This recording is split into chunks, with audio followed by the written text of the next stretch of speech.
இதுக்கு முன்னால வந்து வேதத்தை ஓதிக்கிட்டு இருக்கிறார். 7:26 குர்ஆன் 7:26.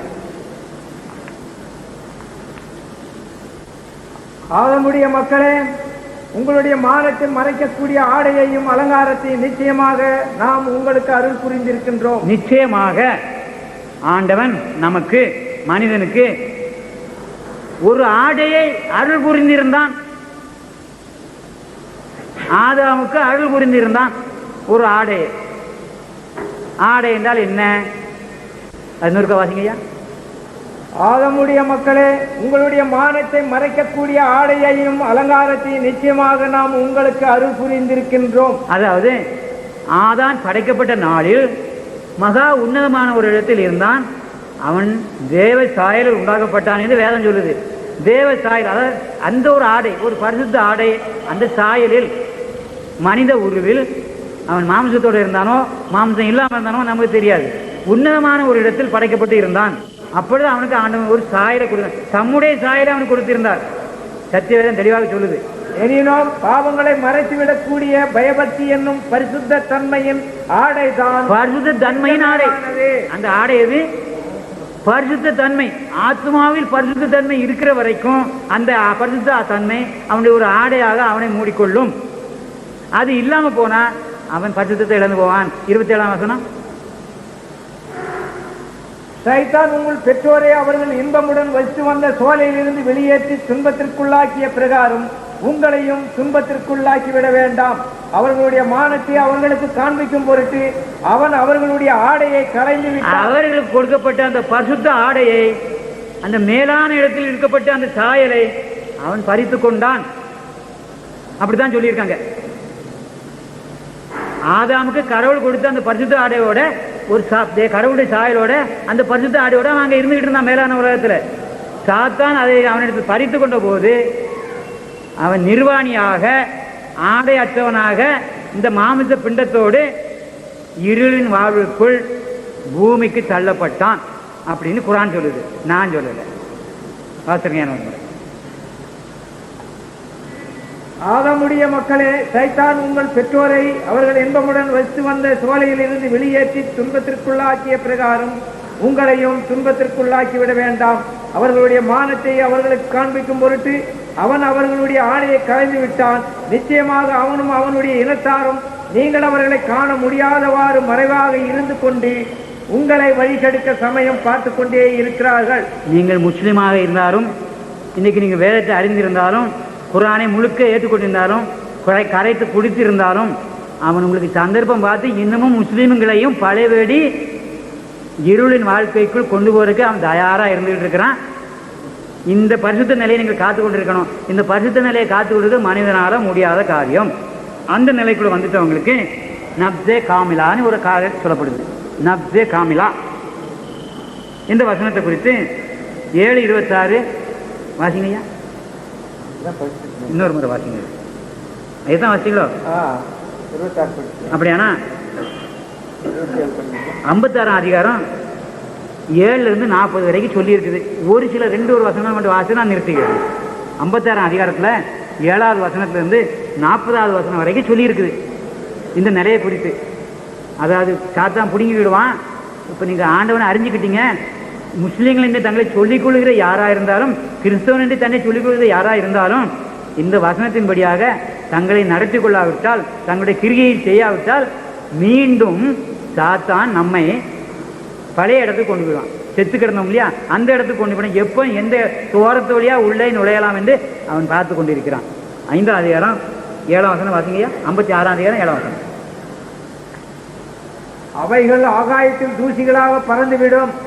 அந்நாளில் நீங்கள் 3 பிரிவுகளாக பிரிந்து விடுவீர்கள். நீங்கள் உங்களை 3 பிரிவாக இறைவன் பிரிப்பான். முதலாவது வலப்பாரத்து ஜனங்களை பிரிப்பான். வலப்பாரத்தில் உள்ள அவர்கள் யார் என்பதை அறிவீர்களா?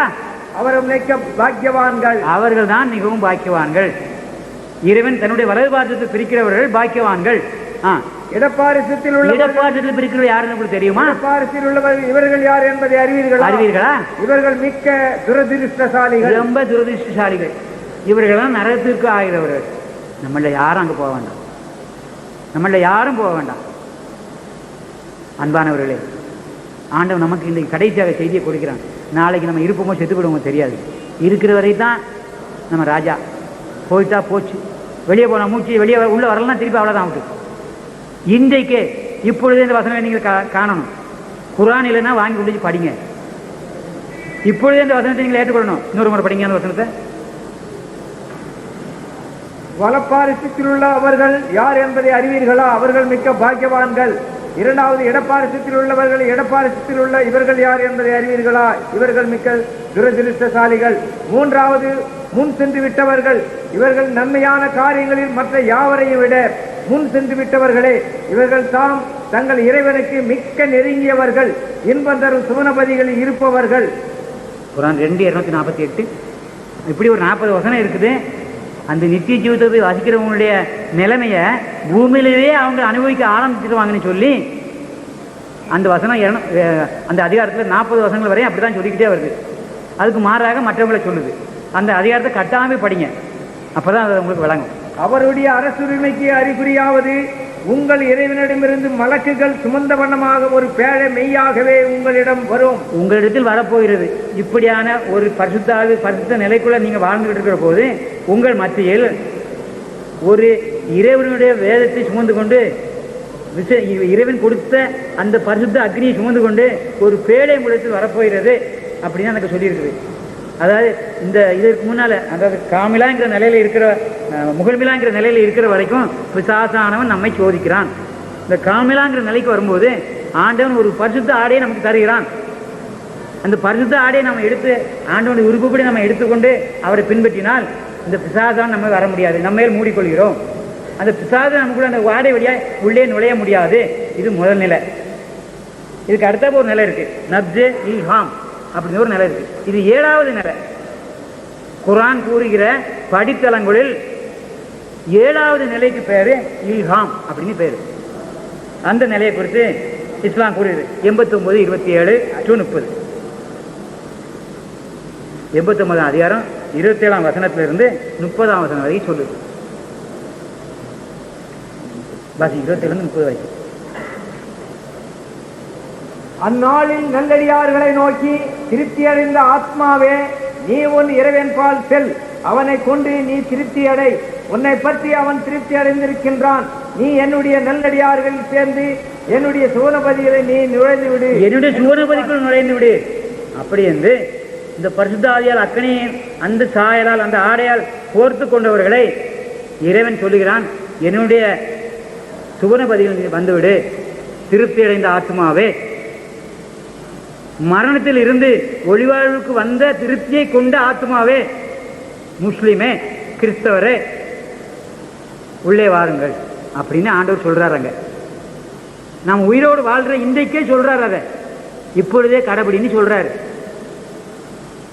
இன்னும் கொஞ்சம் ஆழமா போய் நீங்க ராத்திரி முழு அதை படிச்சு பார்த்தீங்கன்னா அந்த வசனங்களை ஆண்டவர் சொல்ற காரியம் விளங்கும். நான் சொல்லி விளங்காது, ஆண்டவர் உங்களுக்கு விளக்க வேண்டும். இந்த நிலைக்குள்ள வந்தவங்களை குறித்து ஹதீஸ் சில காரியங்களை சொல்லுது. ஹதீஸ் 427 அதை குறித்து சொல்லுது.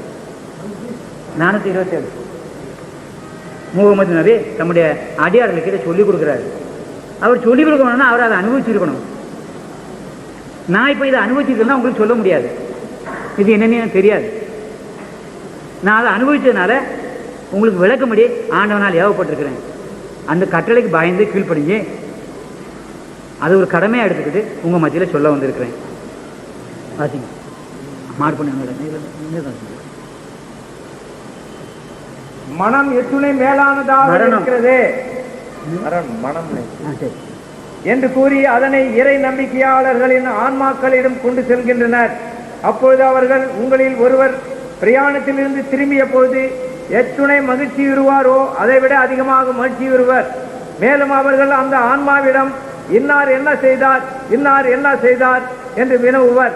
அதற்கு அந்த ஆன்மா, அவரை விட்டு தள்ளுங்கள், நிச்சயமாக அவர் உலக கவலையில் மூழ்கி இருந்தார் என்றும், உலக கவலையில் மூழ்கி இருந்த மனிதன் அங்கே போக முடியாது. இன்னார் இறந்து விட்டாரே, அவர் உங்களிடம் வரவில்லையா என்று கேட்கும். அவர்கள் அவரை அவருடைய தாயின் பக்கல் ஆவியா என்னும் நரகத்தின் பக்கல் கொண்டு சென்று விட்டனர் என்று கூறுவார். இப்படி முகமது ஐயா சொல்றாரு. அவர் தெரியாமலா சொல்றாரு? அவருக்கு இந்த காரியம் தெரியும். அவருக்கு இந்த காரியம் தெரியும். முகமது அடியாருக்கு இந்த காரியம் தெரிந்து நமக்கு சொல்லிக் கொடுக்கிறார். இப்படியாக இருந்தால் இப்படி நடக்கும். இறைவனை ஏற்றுக்கொள்ளாவிட்டால், உன் ஆத்மாவை நீ மீட்டுக் கொள்ளாவிட்டால், அந்த பரிசுத்த ஆடையால் உன்னை மூடிக்கொள்ளாவிட்டால், அவனுடைய அக்கினியை நீ பெற்றுக்கொள்ளாவிட்டால் நிச்சயமாக அந்த நரவுக்குள்ளே போவான்னு என்று சொல்றார். அன்று நிராகரிப்பவன் இறக்கும் நேரம் வரும்பொழுது வேதனை புரியும் வானவர்கள் சாக்கு துணிகளை ஆடையாக கொண்டு வந்து, ஆன்மாவே புறப்படு, நீ அல்லாவை கொண்டு அதிருப்தியுற்றாய், அல்லாவை கண்டு நீ அதிருப்தி விட்டாய், நீ அல்லாவை கீழ்ப்படியல, போ அங்க நரகத்துக்கு தூக்கிட்டு போய், நரகத்துக்கு உரிய தூதர்கள் வந்து அவங்க தூக்கிட்டு போயிடுறாங்க. வாடா வழிய ஒருவனும் தடுக்க முடியாது. மரணம் நமக்கு வரும்போது ஒரு மனிதனும் நான் நாளைக்கு வரேன்னு சொல்ல முடியாது. உடனே எப்போ இப்பவும் நம்ம வெளியே போகும்போதோ தெரியாது, கொண்டு போயிடுவான். அல்லாவும் உன் மீது கோபமுற்றுள்ளான், அல்லாவுடைய வேதனையின் பக்கல் என்று கூறுவர். எனவே அது புறப்பட்டு விடுகிறது. ஆனால் அழுகிய பிணத்தின் நாற்றத்தை போன்று அது நாறுகிறது. அதனை பூமியின் வாயில் பக்கம் கொண்டு செல்கின்றனர். இப்பொழுது அங்குள்ளோர் இஜன்ன துர்நாற்றம் என்று வினவுவர். எனவே அது நிராகரிப்பவரின் ஆன்மாக்களோடு சேர்த்து விடப்படும் என்று அண்ணல் செல்லவர்கள் கூறினார். 782 ஹதீஸ் 782 782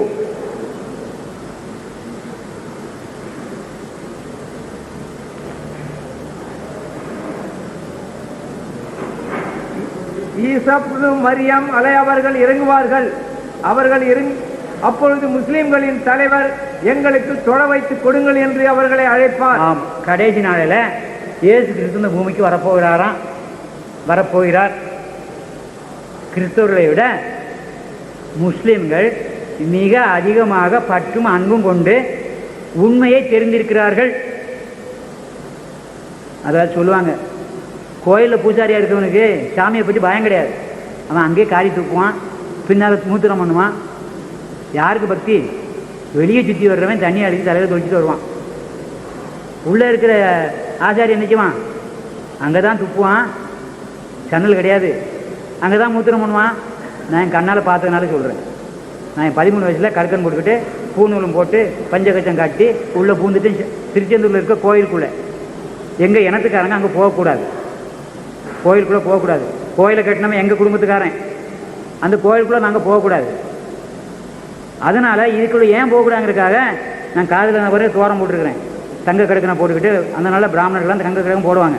அப்படி ஒரு கடுக்கனை போட்டுக்கிட்டு 3 நூல் பிரிய நூலை போட்டுக்கிட்டு நானும் பஞ்சகச்சம் துணியை கட்டிக்கிட்டு மேலே ஆடை இல்லாமல் அந்த 21 பூச்சிகளையும் பூச்சிக்கிட்டு உள்ளே போனேன். யார் எங்கெங்கே எனக்கு முன்னால் ஒரு பையன் போயிட்டு இருந்தான், அவன் எங்கெங்கே தோப்போன போனோம் அங்கெல்லாம் போட்டேன். அங்கே நடக்கிற காரியத்தெல்லாம் பார்த்துட்டு வந்தேன். அதை குறித்து சொன்னால் ரொம்ப கஷ்டம். கடைசியில் இங்கே வெளியே இருக்காங்க, அந்த தண்ணி அடி கரையில் குளிச்சுக்கிட்டுறாங்க. இதுதான் அங்கே நடக்கிற காரியம். அது அல்ல. இறைவனை சரியாக தெரிந்து கொள்ள வேண்டும். இஸ்லாமும் குரானும் பைபிளும் கிறிஸ்துவமும் சரியாக சொல்லப்பட்டிருக்கிறது. நாம் அதை அறிந்து ஆழ்ந்து ஆராயாமல் நம் மனம் போன போக்குப்படி நீ பெரியவனா நான் பெரியவனா, நானா நீனா, அதுவா இதுவா அப்படின்னு சொல்லிக்கிட்டு இருக்கிறோம். வேதத்தில் உள்ள வசனங்களுக்கு தப்பிதமான அர்த்தங்களை எடுத்துக்கொண்டு சாட்சினால் நாம் வழிநடத்தப்படுகிறோம். உண்மை அது அல்ல. முகமதே சொல்லுகிறார். 783 வாசிங்கய்யா. 783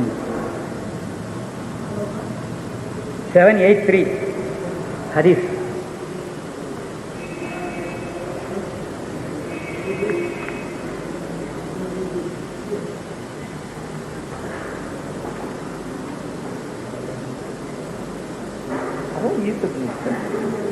உனக்கு 83 படிச்சிங்க, இப்போ எனக்கு 95 படிங்க. 95 95 795.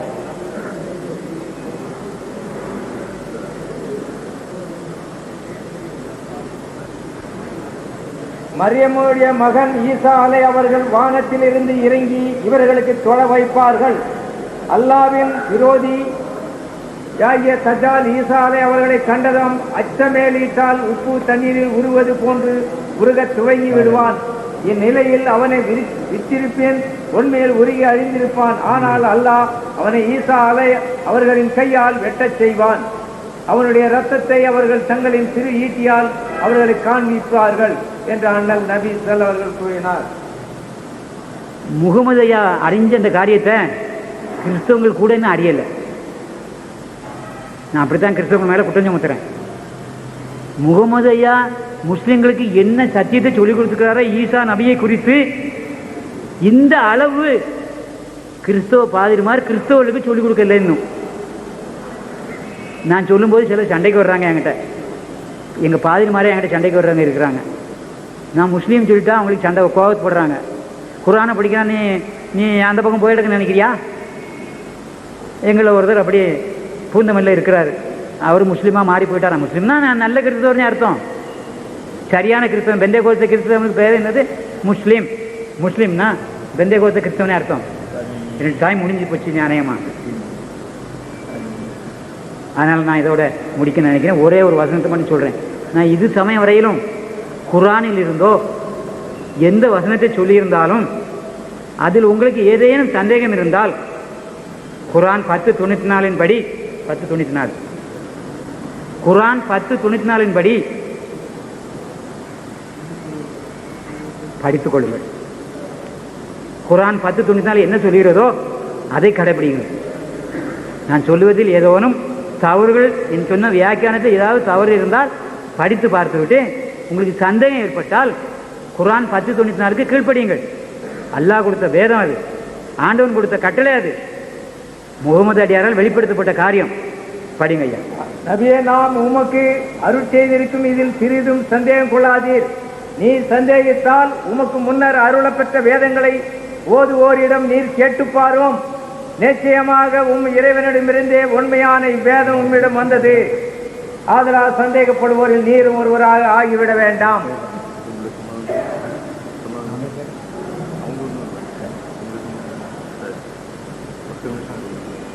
இந்த நிலையில் நான் என்னுடைய சித்த அறிவுக்கு தெரிந்த என்னுடைய அற்ப வயதுக்குள்ளாக அறிந்து கொண்டதை என்னால் முடிந்தவரை ஆண்டவன் எனக்கு வெளிப்படுத்தினதே. அன்பான முஸ்லீம்களிடம் உண்மையிலேயே நான் ஒரு நாள் முஸ்லீம்களை பார்த்தால் எனக்கு பிடிக்காது. நான் சொன்னேன் இல்லையா, ஜனாப் ஜின்னா இந்த நாட்டை ரெண்டாவது துண்டித்தபடியால் எனக்கு ஒரு பெரிய வேகம் ஏற்பட்டது. அதாவது 12 வயதில் நான் ஜெயிலில் இருந்தேன். அங்கே இருந்த என்னுடைய உடன் பெரியவர்கள் தான் இந்த கிறிஸ்துவத்தை குறித்து தாறுமாறாக பேசினாங்க, ஜனாப் ஜின்னாவை குறித்து தாறுமாறாக பேசினாங்க. எனக்கு இருதயத்தில் அப்படியே பதிஞ்சு போச்சு. 31 வயது வரையிலும் நான் கிறிஸ்துவத்தையும் பார்க்கல, கிறிஸ்துவத்தையும் எட்டி பார்க்கல. நான் ஒரு வெறியனாக, காங்கிரஸ் வெறியனாக அப்படி இருந்தேன். ஆண்டவர் என்ன பலவிதமான சோதனைகளை அடித்து நான் ஒரு லட்சாதிபதியாக இருந்தேன். 1958 இலங்கையில் இருந்தேன். ரத்மலான பானந்தரங்கிற இடத்துல எனக்கு 5 கடைகள் இருந்தது. ஏறத்தாழ எனக்கு 3 லட்ச ரூபா அன்றைக்கி இருந்தது. இன்றைக்கி அதை 50,000 பெருக்கணும். அவ்வளோ வசதியோடு நான் இருந்தேன். தம்பியும் அவங்க அப்பாவும் அங்கே தான் இருந்தாங்க. நான் அங்கே தம்பிங்க வந்து எனக்கு ரொம்ப நல்லது. என்னை குறித்து சாட்சி சொல்கிறது அவர் ஒருத்தர் இருக்கிறார்.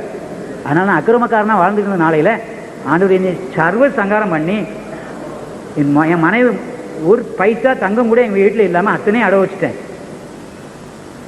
மெட்ராஸுக்கு வந்த வறுமையின் காரணமாக இங்கே வந்த இடத்துல என் கடையில் சம்பளத்து இருந்தவங்கெல்லாம் பெரிய பெரிய வியாபாரமும் அவங்களோட பிள்ளைகள்லாம் பெரிய பெரிய உத்தியோகங்கள் இருந்தாங்க. எனக்கு வெக்கமாக போச்சு. தற்கொலை பண்ண வேண்டி போனேன். பெரம்பூர் ரயில்வே ஸ்டேஷனில் அந்த 1968 வருஷம் ஒரு பெரிய 120 விட செத்தாங்க. நானும் அந்த இடத்துல சாகணும்னு நினச்சிட்டு போனேன். போயிட்டு இருக்கும்போது வழியில் பெந்தைகோஸ்துக்காரங்க ஒரு கூட்டம் நடத்திட்டு இருந்தாங்க. அங்கே ஒரு பாட்டு கேட்டுது. உனக்காக நான் மரித்தேனே, எனக்காக நீ என்ன செய்தாய் அப்படின்னு ஒரு பாட்டு என் தாத்தன் காதில் கேட்டுது. நான் சாக போகிறேன். அந்த பாட்டு என்ன சொல்லிச்சுது? உனக்காக நான் மரித்தேனே, நீ எனக்காக என்ன செய்துட்டு சாக போகிற, இப்படியே சாக போறியா அப்படின்னு எனக்கு தோன்றியது. அப்போ தான் என் தாயார் எனக்கு சொன்ன வசனம் எனக்கு வந்தது. உன்னை நான் 7 ஊரில் பிச்சை எடுத்து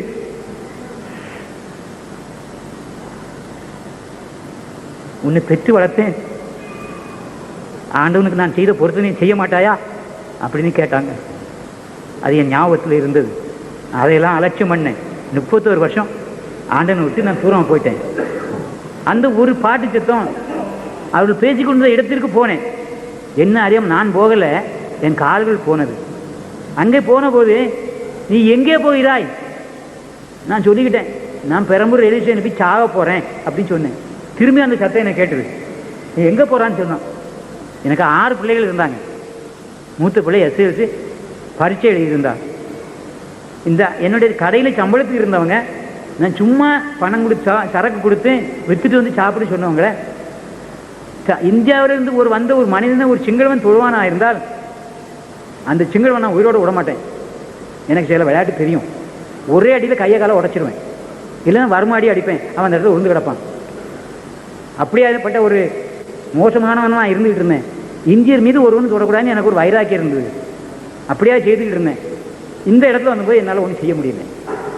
திருப்பி அந்த வசனம் வந்து, நீ எங்கே போகிறா, பைபிளில் ஒரு வசனத்தை வச்சு அந்த பெரியவர் பேசிக்கிட்டு இருந்தார். நான் மெதுவாக ஒருத்தர் தெரியாமல் பின்னால் போய் உட்கார்ந்தேன். சத்தியம் என்னை உணர்த்திச்சுது. அன்றைக்கு தான் நான் என் தாயார் சொன்ன வசனத்தை நான் உணர்ந்தேன். ஆண்டவர் எனக்கு எவ்வளோ நன்மைகளை செய்திருக்கிறார். 6 பிள்ளைகளை கொடுத்துருக்கிறார். இப்போ செத்து போனால் இந்த 6 பிள்ளைகளை என்ன ஆவாங்க, நீ சாகக்கூடாது அப்படின்னு அந்த இடத்துல யூனாஸ் நபியுடைய யோனாங்கிற யூனஸ் தானே சொல்கிறது, யோனாவுடைய சத்தியத்தை வச்சு அந்த பிரசங்கிட்டு இருந்தார். அவன் செத்து பிழைச்சான், உயிரோடு வந்தான். அந்த மாதிரியாக நானும் செத்து பிழைத்து ஆண்டவருக்குள் மறுபடியும் பிறந்து கடவுளுடைய சத்தியத்தை ஏற்றுக்கொண்டு, என் தாயார் எதை ஏற்றுக்கொண்டார்களோ, எதற்காக என்னை பெற்று வளர்த்தார்களோ அவங்களுடைய பொறுத்தினை செய்யும்படியாக இன்றைக்கு உங்கள் மத்தியில் வந்திருக்கிறேன். நான் எந்த சமூகத்தாரை எதிர்த்து தப்பிதமான வார்த்தைகளை பேசி அவருடைய தெருக்களிலே சண்டை பிடித்து கலட்டாக்கள் பண்ணி தகராறு செய்தேனோ, அது என்னுடைய தம்பி ஆசன் குத்தூசுடைய வீட்டில் அவருடைய தாத்தாவுக்கு போய் தான் நான் முதலாவது மன்னிப்பு கேட்டேன். அவருடைய தாத்தாவோட தான் போய் மன்னிப்பு கேட்டேன். அவர் ஒன்றும் இல்லை தம்பி, நான் பெரியவர் எங்களை விட நாங்கள் காக்கான்னு தான் கூப்பிடுவோம், தோல்கடை காக்கான்னு கூப்பிடுவோம். அவங்க தோல் வியாபாரம் பண்ணிட்டு இருந்தாங்க, நான் தோல்கடை காக்கான்னு சொல்லுவோம். அந்த தாத்தாவோட போய் நான் மன்னிப்பு கேட்டேன். இதுக்கெல்லாம் மாப்பு செய்யக்கூடாதா, மாப்பு செய்யக்கூடாதப்பா, இதெல்லாம் இது ஆண்டவர், அதெல்லாம் நீ ஒன்றும் தப்பு பண்ணல, எங்களுக்கு நீ அப்படி செஞ்சுருக்கலாம், நாங்களும் வேறு ஏதாவது தப்பு செஞ்சுருக்கோம், அது தப்பு இல்லை அப்படின்னு சொன்னாங்க. இன்னொரு சல்லிக்காக்கானே ஒரு தாத்தா இருந்தாங்க. அந்த தாத்தாவுக்கு நான் அக்கிரமம் பண்ணேன். அந்த தாத்தாவோடையுமே நான் மன்னிப்பு கேட்டேன். அப்படியே நான் என் வாழ்க்கையை மாற்றிக்கிட்டேன். ஆண்டவர் என்ன இப்படியான ஒரு ஊழியத்தில் இன்றைக்கு முஸ்லீம் மக்கள் மத்தியில் பேசும்படியாக இந்த குர்ஆனை எனக்கு கொடுத்துருக்கிறார், ஹதீஸை கொடுத்துருக்கிறார். இது வந்து உங்கள் மத்தியில் நான் ஆண்டவருடைய சத்தியத்தை சொன்னேன். குர்ஆன் 10:94 வாசிக்கலையா? 10:94 வாசிங்களா? 10:94.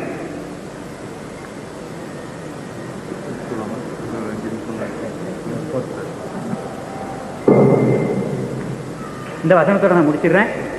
எல்லாரும் ஆண்டவருடைய சமூகத்தில் முடிவுரை காத்திருந்து உங்களால் எவ்வளவு இந்த வேத வசனங்களை, குர்ஆன் வசனங்களை ஆராய்ந்து அறிய முடியுமோ அவ்வளோ அறிந்து ஆண்டவரை பின்பற்றுங்கள். அவ்வளோதான் சொல்ல முடியும். குர்ஆன் என்ன சொல்லி பாருங்க, 10:94. நபியே, நாம் உமக்கு அருள் செய்திருக்கும் இதில் சிறிதும் சந்தேகம் கொள்ளாதீர். நீர் சிறிதும் சந்தேகம் கொள்ள வேண்டாம். ஜெவமணி சொன்ன வார்த்தையில நீர் சந்தேகித்தால், நீர் ஜெவமணி குர்ஆனிலிருந்து சொன்ன வார்த்தைகளை சந்தேகித்தால் உமக்கு முன்னர் அருளப்பெற்ற வேதங்களை ஓதுவோரிடம் நீர் கேட்டு பாரும். இங்கே ஒரு ஐயா இருக்கிறார், அந்த வேதத்தை ஓதிக்கிட்டு இருக்கார். நான் குர்ஆன்ல தான் அதிகமாக படிக்கிறேன். இவர் அந்த முன் வேதத்தை இதுக்கு முன்னால் அந்த வேதத்தை ஓதிக்கிட்டு இருக்கிறார். சந்தேகம் வந்தால் கேட்டு படிச்சுடுங்க. ஐயா ஒரு 5 நிமிஷத்தில் பேசி உங்களுக்கு விஷயத்தை முடிச்சிடுவார். நன்றி.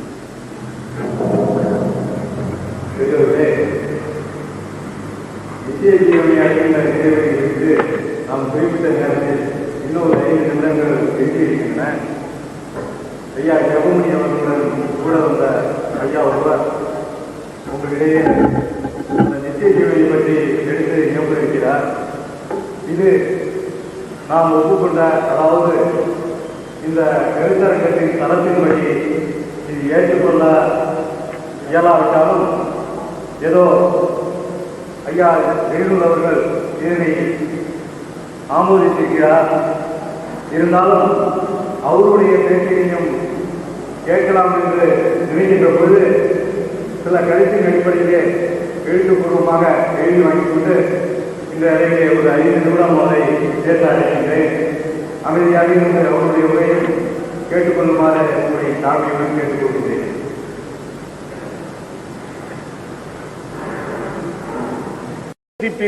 அவர் பாவத்தை கடிந்து கொண்டார், பாவியை நேசித்தார்.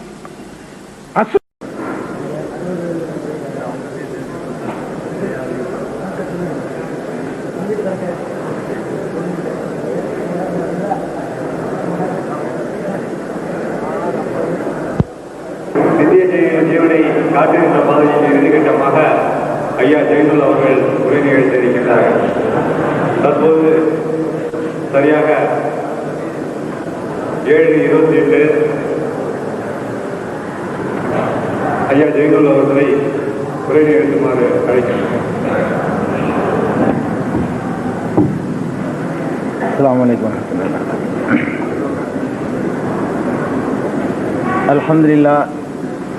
அல்ஹம்துலில்லாஹி நஹ்மதுஹு வ நஸ்தஈனுஹு வ நஸ்தக்ஃபிருஹு வ நு'மினு பிஹி வ நதவக்கலு அலைஹி வ நஊது பில்லாஹி மின் ஷுரூரி அன்ஃபுஸினா வ மின் ஸய்யிஆத்தி அமாலினா மன் யஹ்திஹில்லாஹு ஃபலா முதில்ல லஹு வ மன் யுضلில்ஹு ஃபலா ஹாதிய லஹு. நல்லடியார்களே, இந்த நித்திய ஜீவனை அடைந்து கொள்வதற்கான வழி என்ன என்பது பற்றி நாம் கடைசி அமர்விலே அமர்ந்திருக்கின்றோம். இந்த நேரத்தில் என்னுடைய விவாதத்தை துவக்குவதற்கு முன்னால் முக்கியமான ஒரு விஷயத்தை நான் உங்களுக்கு குறிப்பிட ஆசைப்படுகிறேன்.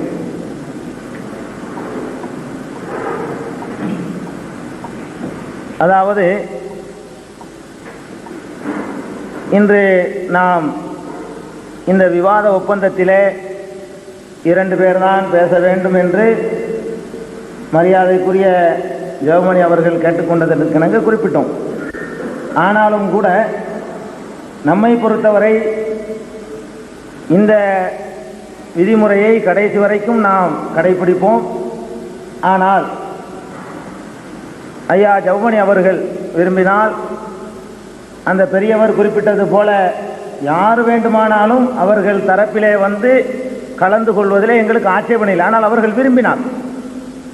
யார் சொல்லுகிறார்கள் என்பதை விட நாங்கள் விரும்புவதும் கூட எங்களுடைய கருத்துக்களுக்கு சரியான முறையில் பதில் சொல்லக்கூடியவர்கள் இல்லை என்று அவர்கள் கருதினால் யாரை வேண்டுமானாலும் வந்து கலந்துவிட்டு சென்றுவிட்ட அந்த பெரியவர் உள்பட யாரை வேண்டுமானாலும் வந்து அழைத்துக் கொள்வதில் நமக்கு எந்த ஆட்சேபனையும் கிடையாது. இதை ஒரு பெருசாக நாம் எடுத்துக்கிற போகிறதும் இல்லை. யார் சொல்லுகிறார் என்பதை விட என்ன சொல்கிறார் என்பதில் மாத்திரம்தான் நம்முடைய கவனமும் குறியும் இருக்குது. அடுத்து விஷயத்திற்கு நேரடியாக வந்து விடுகிறேன். மரியாதைக்குரிய ஜெவமணி அவர்கள் தன்னுடைய காலை உரையிலே சில திருக்குர்ஆனுடைய வசனங்களை குறிப்பிட்டார்கள். நான் ஆரம்பமாக சுட்டிக்காட்டியது போல அவர்கள் குறிப்பிட்ட திருக்குர்ஆனுடைய வசனங்கள் 3 வகையானவை. சில வசனங்கள் ஈசா அலைஹிஸ்ஸலாம் அவர்களோடு எந்த விதத்திலும் சம்பந்தம் இல்லாதவை.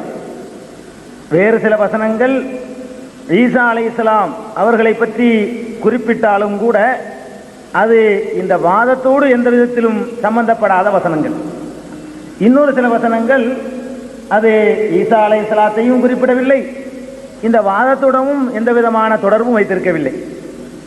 இதனை நான் காலை உரையில் என்னுடைய முதல் உரையிலே குறிப்பிட்டேன். அவர்கள் அப்படி குறிப்பிட்ட சில வசனங்களை நான் உங்களுக்கு எடுத்து காட்டுகிறேன். அதாவது அவர்கள் தன்னுடைய உரையின் போது சொன்னார்கள், திருக்குர்ஆனுடைய 164வது வசனத்தை வாசிக்க செய்து அது ஈசா அலைஹிஸ்ஸலாத்தை பற்றி திருக்குர்ஆன் சொல்லக்கூடிய முன்னறிவிப்பு என்று சொன்னார்கள். லக்கத் மன்னல்லாஹு அலல் முஃமினீன இஸ் பாஸ ஃபீஹிம் ரசூலம் மின் அன்ஃபுஸிஹிம் யத்லூ அலைஹிம் ஆயாத்திஹி வ யுஸக்கீஹிம் வ யுஅல்லிமுஹுமுல் கிதாப வல் ஹிக்மா வ இன் கானூ மின் கப்லு லஃபீ ضلالின் முபீன் என்பது அந்த வசனம். நடுவர் அவர்கள் கவனத்தில் கொள்வதற்காக இந்த விவரங்களை நான் சொல்கிறேன். அதாவது 164 வசனம் என்ன சொல்கிறது என்றால், நிச்சயமாக அல்லாஹ் மூமின்களுக்கு அருள் புரிந்திருக்கிறான். அவன் அவர்களுக்கு அவர்களிலிருந்தே ஒரு ரசூலை தூதரை அனுப்பி வைத்தான். அவர் அவனுடைய வசனங்களை அவர்களுக்கு ஓதி காண்பிக்கிறார். இன்னும் அவர்களை பாவத்தை விட்டும் பரிசுத்தமாக்குகிறார். மேலும் அவர்களுக்கு வேதத்தையும் ஞானத்தையும் கற்றுக் கொடுக்கின்றார். அவர்களோ நிச்சயமாக இதற்கு முன் பகிரங்கமான வழிகேட்டிலேயே இருந்தனர். இது அவர்கள் ஈசா அலைஹிஸ்ஸலாத்தை பற்றிய முன்னறிவிப்பு என்று எடுத்துக்காட்டிய வசனம். இந்த வசனம் பெருமானார் ஸல்லல்லாஹு அலைஹி வஸல்லம் அவர்களை பற்றித்தான் குறிக்கிறது என்பதை இந்த வசனத்திற்கு முன்னர் இடம்பெற்றிருக்கக்கூடிய சில வசனங்களும் இந்த வசனத்தை தொடர்ந்து பின்னர் வரக்கூடிய சில வசனங்களும் கூட இதற்கு தெளிவான சான்றுகளாக அமைந்திருக்கின்றன. முதலாவதாக இந்த வசனத்தையே நாம் பார்ப்போம். இதுல இறைவன் சொல்கிறான், இந்த மூமின்களுக்கு அல் மூமினின் வந்திருக்கிறது. இந்த வசனம் எந்த மக்களுக்கு இறங்குகிறதோ அந்த விசுவாசிகளைத்தான் அங்கே குறிப்பிடப்படுகிறது. அரபு மொழி அகராதிப்படி அல் என்ற வார்த்தை வருமையானால் இந்த என்ற பொருள் வரும். அல் மூமினின் என்றால் இந்த மூமின்களுக்கு இறைவன் அருள் புரிந்து விட்டான் என்று சொல்கிறான். இப்படி சொல்லக்கூடிய இந்த மூமின்கள் யார்? நபிகள் நாயகம் ஸல்லல்லாஹு அலைஹி வஸல்லம் அவர்கள் எந்த மக்களை சந்தித்தார்களோ அந்த மக்கள். அவர்கள் இஸ்ரவேலர்கள் அல்ல. அவர்களுக்கு அவர்களில் இருந்தே ஒரு ரசூலை அனுப்பி வைக்கிறான். மேலும் அவர் அந்த ரசூல் அந்த மக்களுக்கு அவனுடைய வசனங்களை ஓதி காண்பிக்கிறார் என்று இருக்கிறது. நபிகள் நாயகம் ஸல்லல்லாஹு அலைஹி வஸல்லம் அவர்கள் தான் இறைவனுடைய வசனங்களை மக்களுக்கு ஓதி காண்பித்திருக்கிறார்கள். இயேசு அவர்களோ இறைவனுடைய வசனங்களை மக்களுக்கு ஓதி காட்டி இருந்தால் இயேசு ஓதி காட்டிய அந்த வசனம் இன்றைக்கு இருக்க வேண்டும். இல்லை, புதிய ஏற்பாடு என்று சொல்லப்படக்கூடியது இயேசு ஓதி காட்டிய வசனம் இல்லை. இயேசுவை பற்றி அவருடைய சீடர்களும் கூட இல்லை, வேறு சிலர் பின்னால் வந்தவர்கள் அங்கே போனார் இங்கே வந்தார் என்று அவரை பற்றி எழுதிய விஷயங்கள், அல்லது தன்னை பற்றிய எழுதக்கூடியவர்கள் தன்னை பற்றி எழுதி கொண்ட விஷயங்கள். அப்போஸ்தலர் நடவடிக்கைகளை எடுத்துக்கொண்டால் நான் அங்கே போனேன், நான் இங்கே வந்தேன், எனக்கு அது வந்தது இது வந்தது என்று தன்னை பற்றி சொல்லக்கூடிய அறிமுகங்கள் இருக்குமே தவிர இறைவனுடைய வசனங்களை ஓதி காட்டியதாக இயேசுடைய வரலாற்றிலே இன்றைக்கு பாதுகாக்கப்பட்ட வரலாற்றிலே இல்லை. ஆக இறைவனுடைய வசனங்களை ஓதி காட்டுகிறார், ஞானத்தை கற்றுக் கொடுக்கிறார் என்ற தன்மை நபிகள் நாயகம் ஸல்லல்லாஹு அலைஹி வஸல்லம் அவர்களுக்குத்தான் பொருந்துகிறது. மேலும் அவர்கள் இதற்கு முன்னால் பகிரங்க வழிகேட்டில் இருந்தார்கள் என்று அந்த வசனம் முடிகிறது. இந்த ரசூல் வருவதற்கு முன்னால் அவர்கள் பகிரங்க வழிகேட்டில் இருந்தார்கள், சாதாரண வழிகேடு இல்லை, பயங்கரமான வழிகேட்டில் இருந்தார்கள் என்று முடிகிறது. இயேசுவை இது குறிக்கிறது என்று சொன்னால் இயேசு வந்த காலத்திலே அந்த மக்கள் பகிரங்கமான வழிகேட்டில் இல்லை. இயேசுவுக்கு முன்னால் பாதையை சரி பண்ணுவதற்காக யோவான் ஸ்நானன் இருந்து அவர் அந்த மக்களுக்கு சரியான மார்க்கத்தை போதித்திருக்கிறார். அந்த மக்களிடத்திலே ஏற்கனவே மோசேவுக்கு அருளப்பட்ட, அதாவது மூசா அலைஹிஸ்ஸலாம் அவர்களுக்கு அருளப்பட்ட தௌராத் என்ற வேதம் அவர்களுடைய கையிலே இருந்திருக்கிறது. அவர்களிடத்திலே கிதாபு என்ற வேதம் இருந்தது. அதற்கு விளக்கம் தரக்கூடிய யோவான் ஸ்நானன் அந்த காலத்திலே இருந்திருக்கிறார். இயேசு வரக்கூடிய காலத்தில் அந்த மக்கள் பகிரங்கமான வழிகேட்டில் இருக்கவில்லை. எப்போது இருந்தார்கள்? நபிகள் நாயகம் ஸல்லல்லாஹு அலைஹி வஸல்லம் அவர்கள் வரக்கூடிய அந்த காலத்தில் தான் அந்த மக்களிடத்திலே வேதமும் இருக்கவில்லை, ஞானமும் இருக்கவில்லை. ஐயாமுல் ஜாஹிலியா, அறியாமை காலம் என்று உலக வரலாற்று ஆசிரியர்கள் எல்லாம் எழுதக்கூடிய பகிரங்கமான மகா மோசமான வழிகேட்டில் அந்த மக்கள் இருந்திருக்கிறார்கள். இது ஈசா அலைஹிஸ்ஸலாத்திற்கு இந்த வசனத்தோடு என்ன சம்பந்தம் இருக்கிறது? ஒரு சம்பந்தமும் இல்லை. ஆக இது ஈசா அலைஹிஸ்ஸலாம் அவர்களைத்தான் குறிக்கிறது என்று சொல்லி காட்டுகிறார்கள். அது எந்த வகையிலும் சரியில்லை. மேலும் அந்த வசனத்தை தொடர்ந்து இறைவன் சொல்கிறான், அதாவது 164 அவர்கள் காட்டினார்கள், 166 அல்லாஹ் சொல்லுகிறான், வமா அஸாபக்கும் யௌமல் தக்கல் ஜம்ஆனி ஃபபிஇذنில்லாஹ் வலியஅலமல் முஃமினீன். அல்லாஹ் சொல்லுகிறான், உங்களுக்கு 2 அணியினர்கள் மோதிக்கொண்டார்களே, ஒரு போர்க்களத்தை பற்றி அல்லாஹ் சொல்கிறான், 2 அணியினர்கள் மோதிக்கொண்டார்களே, அந்த நேரத்திலே உங்களுக்கு ஏற்பட்ட துன்பங்கள் அல்லாஹ்வுடைய அனுமதியை கொண்டுதான் ஏற்பட்டது என்று உஹது களத்திலே 2 சாராரும் மோதிக்கொண்டு முஸ்லிம்கள் படுதோல்வி அடைந்த ஆரம்பத்திலே தோல்வி அடைந்திருந்த நேரத்தில் அல்லாஹ் சொல்கிறான். ஆக இது அன்றைக்கு வாழ்ந்த முஸ்லிம்களை பார்த்து சொல்லப்படுகின்ற வசனம் தானே தவிர எந்த ஒரு வசனத்தையும் அதன் முன்பின் தொடர்பை வைத்து பார்க்க வேண்டும். இது ஈசா அலைஹிஸ்ஸலாத்தோடு எந்த வகையிலையும் தொடர்பு இல்லை. அதுக்கப்புறம் இன்னொரு வசனத்தை அவர்கள் படித்து காட்டினார்கள். 61வது அத்தியாயம் 9வது வசனம். அது என்ன இருக்கிறது? ஹுவல்லதி அர்ஸல ரசூலஹு பில் ஹுதா வ தீனில் ஹக்கி லியுظஹிரஹு அலத்தீனி குல்லிஹி வலவ் கரிஹல் முஷ்ரிகூன். அவன்தான் தன்னுடைய ரசூலை, தூதரை நேர்வழியை கொண்டு அனுப்பி வைத்தான். அது மாத்திரமில்லை, சத்திய மார்க்கத்தை கொண்டு அனுப்பி வைத்திருக்கிறான். எதற்காக? எல்லா மார்க்கங்களை விடவும் இது மேலோங்க வேண்டும் என்பதற்காக வேண்டி இறக்கி அனுப்பி வைத்திருக்கிறான் என்ற இந்த வசனம் ஈசாவை பற்றித்தான் சொல்லுகிறது என்று மரியாதைக்குரிய ஜெபமணி அவர்கள் குறிப்பிட்டார்கள். ஆனால் அந்த 61:9 அவர்கள் படித்தார்கள். 61:6 நீங்கள் இந்த வசனத்தை நீங்கள் பார்த்தால் இது யாரை குறிக்கிறது என்று தெளிவாகவே தெரிந்துவிடும். என்ன சொல்லப்படுகிறது? 61:6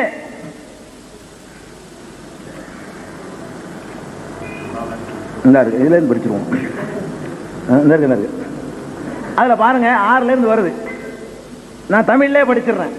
61:6. மேலும் மரியமின் குமாரர் ஈசா, மரியமுடைய குமாரர் ஈசா, இஸ்ராயேல் மக்களே, நான் தௌராத்திலிருந்து எனக்கு முன்னர் உள்ளதை மெய்ப்பிப்பவனாகவும் எனக்கு பின்னர் வரவிருக்கும் அஹ்மது என்னும் பெயருடைய தூதரை பற்றி நன்மாராயம் கூறுபவனாகவும் இருக்கும் நிலையில் அல்லாஹ்வின் தூதனாக உங்களிடம் வந்துள்ளேன் என்று கூறிய வேளையை நபியே நீர் நினைவு கூறுவீராக.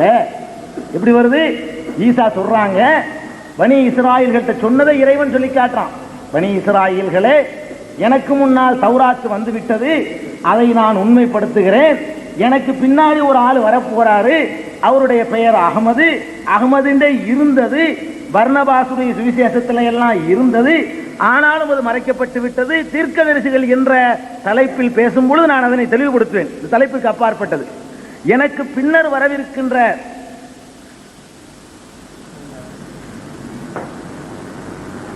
இல்லையா 60 சரி. அப்ப இது நல்லா கவனிங்க. ஈசா சொல்றாரு, எனக்கு முன்னால தௌராத்து வந்துருச்சு, அதை நான் உண்மைப்படுத்துகிறேன். எனக்கு பின்னாடி ஒருத்தர் வரப்போறார், அவருடைய பெயர் அகமது. அந்த அகமதை பற்றி உங்களுக்கு நற்செய்தி சொல்கிறேன் என்று ஈசா சொன்னதை நபியே நீங்கள் நினைவுபடுத்தி பாருங்கள். உங்களை பற்றி சொன்னதை இன்னும் இல்ல, அவர்களிடம் தெளிவான அத்தாட்சிகளை அவர் கொண்டு வந்த போது அவர்கள் இது தெளிவான சூனியமாகும் என்று கூறினார்கள். எவன் இஸ்லாத்தின்பால் அழைக்கப்பட்ட நிலையில், அதனுடைய தொடர் 61:6 அவங்க வச்சு 9 தானே.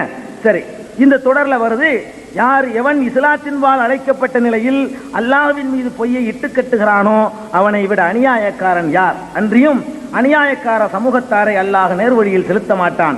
அவர்கள் அல்லாஹ்வின் ஒளியை தம் வாய்களை கொண்டு ஊதி அணைத்து விட நாடுகின்றனர். ஆனால் காபிர்கள் வெறுத்த போதிலும் அல்லாஹ் தன் ஒளியை பூரணமாக்கி வைப்பான். இணை வைத்து வைக்கும் முஷ்ரிக்குகள் வெறுத்த போதும் மற்ற எல்லா மார்க்கங்களையும் மிகைக்கும் பொருட்டு அவனே தன் தூதரை நேர்வழியுடனும் சத்திய மார்க்கத்துடனும் அனுப்பினான். இதை மட்டும்தான் அவர் வாய்ச்சார். அப்ப எந்த தூதர் அனுப்பியிருக்கிறான்? மக்களுக்கு சொல்லப்படுது, ஈசாவே நன்மாராயம் சொன்னாரே, வரப்போகிறார் என்று முன்னறிவித்தாரே, அந்த ரசூலை அனுப்பினான் என்றுதான் அதற்கு பொருளே தவிர ஈசாவை அனுப்பினான் என்பதற்கு இந்த வசனத்தினுடைய முன்பின் தொடர்புகளை வைத்து பார்க்கும் பொழுது பொருள் கொள்ள முடியாது. இது ஈசாவோடு எந்த வகையிலும் சம்பந்தப்படாத விஷயம். இன்னும் சொல்ல போனால் ஈசா அலைஹிஸ்ஸலாம் இனி வரக்கூடிய நபிகள் நாயகம் ஸல்லல்லாஹு அலைஹி வஸல்லம் அவர்களை பற்றி செய்த முன்னறிவிப்பு தொடர்பான வசனமே தவிர இதுக்கு ஈசா அலைஹிஸ்ஸலாத்துக்கு சம்பந்தம் கிடையாது. அதுக்கப்புறம் இன்னொரு வசனம், ஹுவல்லதி பாஸபில் உம்மீன ரசூலன் 62:2 திருக்குர்ஆன்ல 62:2 வசனத்தை படித்தார்கள். அந்த வசனம் என்ன சொல்லுகிறது என்றால், அவன்தான் இந்த உம்மிகளிடம், எழுத படிக்க தெரியாதவர்களிடம் ஒரு ரசூலை அனுப்பினான், அவர்களில் இருந்தே அனுப்பினான். அவர் அந்த மக்களுக்கு அவனுடைய வசனங்களை ஓதி காட்டுவார், அவர்களை தூய்மைப்படுத்துவார், ஞானத்தையும் வேதத்தையும் கற்றுக் கொடுப்பார், அவர்கள் பகிரங்கமான வழிகேட்டில் இருந்தாலும் சரி என்று சொல்கிறான். இதில் என்ன சொல்கிறான்? உம்மியின்களிடத்திலே, அதாவது உம்மி என்றால் என்ன? எழுதவும் படிக்கவும் தெரியாத மக்களிடத்திலே வந்த ஒரு தூதரை சொல்கிறான். இயேசு எழுத படிக்க தெரியாத மக்களிடத்தில் வந்தாரா, எழுதவும் படிக்கவும் தெரிந்த மக்களிடத்தில் வந்தாரா? நிச்சயமாக எழுத படிக்க தெரிந்த மக்களிடத்தில் வந்தார். இதை நான் சொந்த அபிப்பிராயமாக சொல்லவில்லை. யோவான் 7வது அதிகாரம் 15வது வசனம் இது நமக்கு மெய்ப்பிக்கிறது. இயேசு வந்தது எழுத படிக்க தெரிந்த ஒரு சமுதாயத்திற்கு வந்திருக்கிறார். இங்கே சொல்லப்படுவது எழுத தெரியாத படிக்க தெரியாத உண்மையான சமுதாயம். அந்த சமுதாயத்தை இறைவன் சொல்கிறான் உண்மை சமுதாயம் என்று. இங்கே பாருங்கள், யோவான் 7:15 சரிதான். அப்பொழுது யூதர்கள், யோவான் 7:15 நல்லா கவனிக்க வேண்டிய வசனம். அப்பொழுது யூதர்கள் இவர் கல்லாதவராயிருந்தும், நல்லா கவனிக்கணும், இயேசு பத்தி சொல்றாங்க, இவர் கல்லாதவராயிருந்தும் வேத எழுத்துக்களை எப்படி அறிந்திருக்கிறார் என்று ஆச்சரியப்பட்டார்கள். அப்ப கல்லாத ஒருத்தரை பார்த்து ஆச்சரியப்படக்கூடிய மக்கள் கற்றவர்களாக இருக்க வேண்டும். இவர் கல்லாத ஒரு ஆள்னு பார்த்துட்டு என்னடா இவர் படிக்காத ஆள் சொல்றாரு என்று ஆச்சரியப்பட்டிருக்கிறார்கள். அப்ப இவர் கல்லாதவராக இருந்தார் என்பது தெரிகிறது. இயேசு சமுதாயம் கல்லாத சமுதாயமா, கற்ற சமுதாயமாக இருந்திருக்கிறார்கள். இங்கே வந்தது உம்மி என்ற எழுதவும் படிக்கவும் தெரியாத சமுதாயத்தினர்கள். இன்னும் சொல்ல போனால் அந்த யூதர்களிடத்திலே தௌராத் என்ற வேதம் இருந்தது, அதை படிக்கக்கூடியவர்களும் இருந்தார்கள். யூதர்களிடத்திலே இயேசு வரக்கூடிய நேரத்தில் தௌராத் இருந்தது. இப்ப இருக்குதா என்றால் தனியா இறைவேதம்ங்கிற தலைப்புல வரும். இயேசு வந்த காலத்திலே தௌராத் இருந்தது, அதை படிக்கக்கூடிய மக்கள் இருந்தார்கள் என்றால் அவர்கள் உம்மி சமுதாயம் அல்ல, அவர்கள் படிக்க தெரிந்த சமுதாயம். இங்கே சொல்லப்படுவது உண்மையான சமுதாயத்திற்கு அனுப்பப்பட்ட தூதர்களை பற்றித்தான். அது நபிகள் நாயகம் ஸல்லல்லாஹு அலைஹி வஸல்லம் அவர்களைத்தான் குறிக்கிறது என்பதற்கு இதை விட வேறு சான்று தேவையில்லை. அந்த பைபிளே இதை ஒப்புக்கொள்கிறது. அடுத்து ஒரு வசனத்தை சொன்னார்கள். 7வது அத்தியாயம் 157வது வசனம். அதில் அவர்கள் சொன்னார்கள், யஅமுரு பில் மஅரூஃபி வ யன்ஹாஹு அனில் முன்கரி வ யுஹில்லு லஹுமுத் தய்யிபாத் வ யுஹர்ரிமு அலைஹிமுல் கபாயிஸ் வ யலவு அன்ஹும் இஸ்ரஹும் வல் அக்லால் அல்லதி கானத் அலைஹிம். திருக்குர்ஆனுடைய 7வது அதிகாரம் 157வது வசனத்தை அவர்கள் படித்து காட்டினார்கள். அதுவும் பாதியில் இருந்து. அதை முழுமையாக படித்திருந்திருப்பார்களேயானால் அந்த அவர்களுடைய கருத்துக்கு நேர் முரணாக அது அமைந்திருப்பதை உணர முடியும். அந்த வசனத்தை நான் முழுமையாக படிக்கிறேன். அந்த வசனமே போதும், வேறு சான்று தேவையில்லை. எவர்கள் எழுத படிக்க தெரியாத நபியாகிய நம் தூதரை பின்பற்றுகிறார்களோ, எழுத படிக்க தெரியாத நம் நபியாகிய தூதரை பின்பற்றுகிறார்களோ அவர்கள் தங்களிடமுள்ள தௌராத்திலும் இஞ்சியிலும் இவரை பற்றி எழுதப்பட்டிருப்பதை காண்பார்கள். இஞ்சில் என்றால் என்ன? இயேசுவுக்கு வந்த வேதம். அது இப்ப இல்லை, அது இறைவேதம் தலைப்புல வரும். இங்க என்ன சொல்றான்னு கேட்டா, தௌராத்திலையும் இஞ்சியிலையும் இவரை பற்றி எழுதப்பட்டிருப்பதை காண்பார்கள். அவர்களை நன்மையான காரியங்கள் செய்யுமாறு ஏவுவார். இயேசுவை பற்றி தௌராத்தில் எப்படி எழுதப்பட்டிருக்கும், இஞ்சில் எப்படி எழுதப்பட்டிருக்கும்? இயேசுவுக்கு தான் இஞ்சிலே வருது. அப்ப இயேசுவுக்கு வந்த இஞ்சிலும் மூசாவுக்கு வந்த தௌராத்திலும் எவரை பற்றி இந்த நபிகள் நாயகம் ஸல்லல்லாஹு அலைஹி வஸல்லம் அவர்களை பற்றி முன்னறிவிப்பு இருக்கிறது என்றுதான் இந்த வசனம் சொல்கிறது. அவர்கள் படித்து காட்டியது என்ன தெரியுமா? அவர்களை நன்மையான காரியங்கள் செய்யுமாறு ஏவுவார். இதுல இருந்து ஆரம்பிச்சாங்க. இதுவரைக்கும் நான் படித்ததை விட்டு விட்டார்கள். அவர்களை நன்மையான காரியங்கள் செய்யுமாறு ஏவுவார், பாவமான காரியங்களிலிருந்து விலக்குவார், தூய்மையான ஆகாரங்களை அவர்களுக்கு ஆகமாக்குவார், கெட்டவற்றை அவர்களுக்கு தடுத்து விடுவார், அவர்களுடைய பழுவான சுமைகளையும் அவர்கள் மீது இருந்த விலங்குகளையும் இறக்கி விடுவார். எனவே எவர்கள் அவரை மெய்யாகவே நம்பி அவரை கண்ணியப்படுத்தி அவருக்கு உதவி செய்து அவருடன் அருளப்பட்டிருக்கும் ஒளிமயமான வேதத்தையும் பின்பற்றுகிறார்களோ அவர்கள் தான் வெற்றி பெறுவார்கள் என்று இதை மாத்திரம் படித்தார். இதை மாத்திரம் படித்து இது ஈசாதான் என்று சொன்னார்கள். 100 தடவை படித்தவர்கள் அந்த வசனத்தை முழுமையாக படித்திருக்க வேண்டும். குர்ஆனை 100 முறை படித்ததாக சொன்னார்கள். ஒரு வசனத்திலே பாதியை மாத்திரம் படிப்பது எந்த வகையிலும் அது நியாயமானது அல்ல. இதை நான் மிக கவனமாக நடுவர் அவர்களுடைய கவனத்துக்கு நான் சுட்டிக்காட்ட விரும்புகிறேன். மிக தெளிவாக ஒரு வசனத்திலே தௌராத், இஞ்சில் என்று 2 வேதம் குறிப்பிடப்படுகிறது. அந்த 2 வேதத்திலும் இந்த ரசூலை பற்றி அறிவிப்பு இருக்கிறது என்று சொல்லப்படுகிறது என்று சொன்னால், இஞ்சியிலும் தௌராத்திலும் கூறப்பட்டவர் முஹம்மது ஸல்லல்லாஹு அலைஹி வஸல்லம் அவர்களாகத்தான் இருக்க முடியுமே தவிர இயேசுவாக இருக்க முடியாது. இதெல்லாம் அவர்கள் சம்பந்தமில்லாமல் அடுக்கிக் கொண்டே போன வசனங்களில் ஒரு பட்டியல்.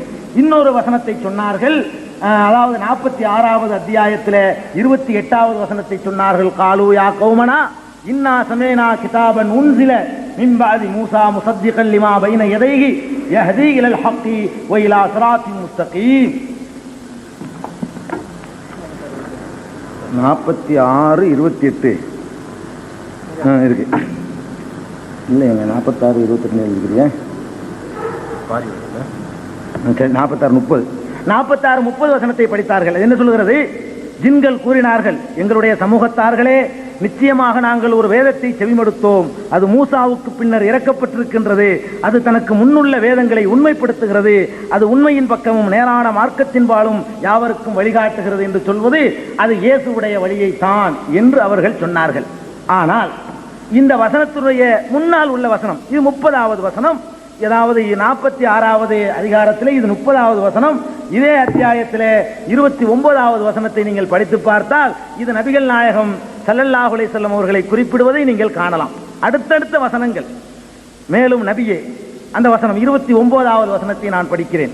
மேலும் நபியே, நாம் உம்மிடம் இந்த குர்ஆனை செவியுறும் பொருட்டு, உம்மிடம் என்று சொல்வதாக இருந்தால் யாரா இருக்கணும்? நபிதான் இருக்கணும். இயேசு தான் போயிட்டாங்களே, இயேசுட்ட பத்தி பேசணும் அல்லவே இது. குர்ஆன் முகமதுக்கு வந்தது என்று அவர் ஒத்துக்கொண்டும் இருக்கிறார். இங்கே உம்மிடம் சொல்றான். நாம் உம்மிடம் இந்த குர்ஆனை செவியுறும் பொருட்டு ஜின்களில் சிலரை திருப்பியதும் அவர்கள் அங்கு வந்தபோது மௌனமாக இருங்கள் என்று மற்றவர்களுக்கு சொன்னார்கள். ஓதுதல் முடிந்ததும் தம் இனத்தாரிடம் சென்று அவர்களை அச்சமூட்டி எச்சரிக்கை செய்தனர். அதுக்கப்புறம் தான் வருது எங்களுடைய சமூகத்தார்களை ஜின்கள் போய் சொன்னதாக வருகிறது. இப்ப இது யாருக்கு சொல்லப்படுது? நபியே, உம்மிடத்திலே ஒரு ஜின் கூட்டத்தை வர சொன்னோம் என்று அல்லாஹ் சொல்கிறான். உம்மிடத்திலே என்றால் யாரிடத்திலே? இயேசுவிடத்திலே என்றால் இயேசுவுக்கு வந்ததா இந்த குர்ஆன்? குர்ஆன் இயேசுவுக்கு வந்து இருந்தால் உம்மிடத்திலே என்று சொல்லி இருக்கலாம். இந்த குர்ஆன் முகமதுக்கு வந்திருக்கிறது ஸல்லல்லாஹு அலைஹி வஸல்லம் அவர்களுக்கு வந்திருக்கும் போது உம்மிடத்திலே என்றால் அது யாரு? நபிகள் நாயகம் ஸல்லல்லாஹு அலைஹி வஸல்லம். எந்த சம்பந்தமும் இல்லை, இவரு சம்பந்தமும் இல்லாமல் படித்துக் கொண்டு சென்றார்கள். இன்னொரு வசனத்தை அவர்கள் சொன்ன ஒரு வகையாக நான் பிரித்து எழுதியிருக்கிறேன். அதுக்கப்புறம் 48:28வது வசனத்தை படித்தார்கள். அது அவன்தான் தன்னுடைய தூதரை நேர்வழியை கொண்டும் சத்திய மார்க்கத்தை கொண்டும் அனுப்பி வைத்தான். எதற்காகவென்றால் உலகத்தில் உள்ள எல்லா மார்க்கங்களையும் விட இந்த மார்க்கம் மேலோங்க வேண்டும் என்பதற்காக அனுப்பி வைத்தான் என்பது அந்த வசனத்தினுடைய கருத்து. இது ஈசாவைத்தான் குறிக்கிறது என்று அவர்கள் சொன்னார்கள். ஆனால் அந்த ஆயத்திற்கு முன்னால் உள்ள வசனத்தை நீங்கள் பார்த்தீர்கள் என்று சொன்னால் ஈசா அலைஹிஸ்ஸலாத்திற்கும் அதுக்கு எந்த சம்பந்தமும் கிடையாது என்பதை சாதாரணமானவர்கள் கூட புரிந்து கொள்ளலாம். அந்த 27வது வசனம் என்ன சொல்கிறது? லக்கத் ஸதகல்லாஹு ரசூலஹு ருயா பில் ஹக் லததுகுலுன்னல் மஸ்ஜிதல் ஹராம் இன்ஷா அல்லாஹு ஆமினீன் முஹல்லிகீன ரூஸக்கும் வ முகஸ்ஸிரீன். இப்படி தொடர்கிறது. இதுக்கு என்ன பொருள்? தமிழில் உள்ள தர்ஜுமாவை மொழிபெயர்ப்பையே படிக்கிறேன். நிச்சயமாக அல்லாஹ் தன் தூதருக்கு அவர் கண்ட கனவை உண்மையாக்கி விட்டான். அல்லாஹ் விரும்பினால் நிச்சயமாக நீங்கள் மஸ்ஜிதுல் ஹராமில், மஸ்ஜிதுல் ஹராம் என்ன? காபாவில் இருக்கக்கூடிய அந்த ஆலயம் மஸ்ஜிதுல் ஹராமில் அச்சந்தி இருந்தவர்களாகவும் உங்களுடைய தலைகளை சிரைத்துக் கொண்டவர்களாகவும் கத்தரித்துக் கொண்டவர்களாகவும் நுழைவீர்கள். அப்போது எவருக்கும் நீங்கள் பயப்பட மாட்டீர்கள். ஆகவே நீங்கள் அறியாதிருப்பதை அவன் அறிகிறான். இதனை அன்றி நெருங்கிய ஒரு வெற்றியையும் உங்களுக்கு ஆக்கி கொடுத்தான் என்று அவர் படித்த வசனத்திற்கு முன்னால் உள்ள வசனம் சொல்கிறது. மஸ்ஜிதுல் ஹராமிற்கு நீங்கள் நுழைவீர்கள் என்று சொன்னது ஈசா அலைஹிஸ்ஸலாத்திற்கா? அவர்கள் எப்போது மஸ்ஜிதுல் ஹராமுக்குள்ளே வந்து நுழைந்தார்கள்? அவர்கள் கிறிஸ்தவம் நுழைய முடியாத ஒரே பகுதி உலகத்தில் இருக்கிறது என்று சொன்னால் அது மஸ்ஜிதுல் ஹராம் என்ற பகுதி தான். ஆங்காங்கே பிரச்சாரத்துக்கு கூட போகலாம். இன்னைக்கு வரைக்கும் கிறிஸ்தவம் நுழைய முடியாத ஒரே பகுதி இருக்கு உலகத்தில் இருக்குன்னு சொன்னா அது ஹிஜாஸ் பகுதி தான். மஸ்ஜிதுல் ஹராம் இருக்கக்கூடிய பகுதி தான். இயேசுவும் நுழையல, 12 சீடர்கள் நுழையல, 2000 வருஷமா யாருமே நுழையல என்றால் இது யாரை குறிக்கிறது? இதுக்கு என்ன சம்பந்தம் இருக்கு? இயேசுவோடு ஒரு சம்பந்தமும் இல்லை.